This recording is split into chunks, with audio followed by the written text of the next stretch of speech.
走啊，嚟到呢個台北 trip 嘅 Day 6咧，最後尾一日咧，我哋咧就嚟到新北大都會公園玩嘅。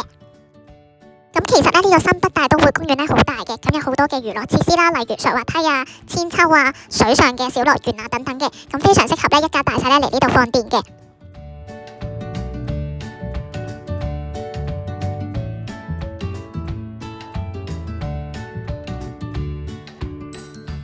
咁嚟到最後尾一日啦，咁梗係要買啲手信啦。咁我哋咧就嚟咗家樂福呢度咧買手信啦。咁一齊睇下咧有啲咩買，有啲咩食啦。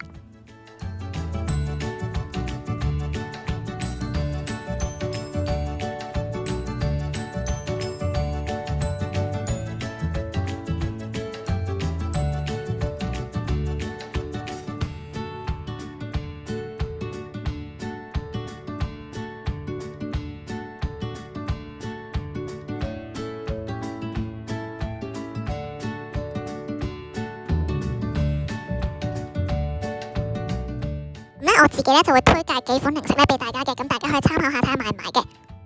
咁第一款咧，我覺得需要買嘅咧就係呢個真有味嘅零食啦。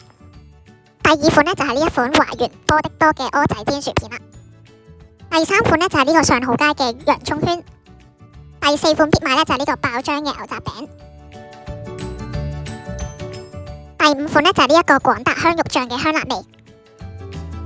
第六款必買咧就係呢個意味外肉啦，最後尾咧就係呢個比菲多發酵魚。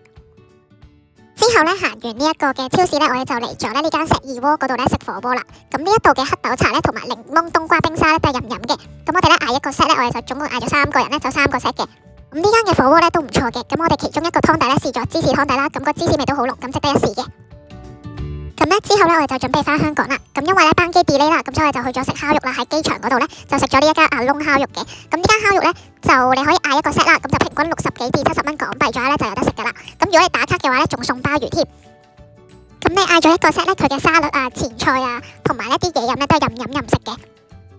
咁之後咧，我哋就搭飛機翻香港啦。咁咧飛機餐咧就食呢一個嘅紅豆麵包。咁我哋下條片再見啦。咁記得訂閱我嘅 channel 同埋 CLSS 啊。咁我哋下條片再見，拜拜。